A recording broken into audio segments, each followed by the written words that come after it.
In the wake of his renewed push to reshape American policy, Donald Trump is doubling down on the economy.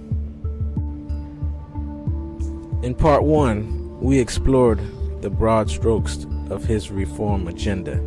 Now, in part two, the economic overhaul, we take a closer look at his ambitious plans to revive domestic industry, immigration, crime, and the restructuring of the Department of Education. As of 2024 election cycle looms, Trump's economic blueprint is already stirring sharp debate. Will these reforms deliver a boom or backlash? Join us as we break down what's at stake, who stands to gain, and how these policies could redefine America's financial future. Immigration. Trump has made immigration a cornerstone of his political platform once again, with proposals that echo and expand on the policies from his previous administration.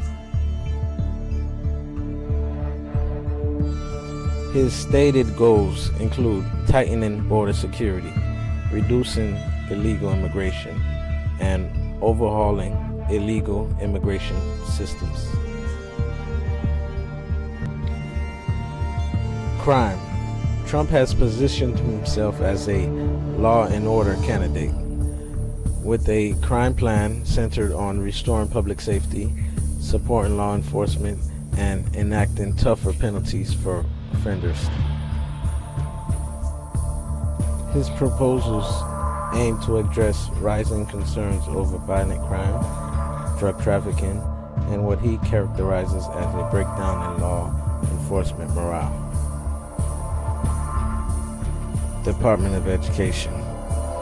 Trump has long been a critic of the federal Department of Education, and his latest proposals reflect a strong push to decentralize control, promote school choice, and eliminate what he calls ideological influence in public schools. His education agenda is shaped by the themes of parental rights, anti-woke policies, and a push towards local governance.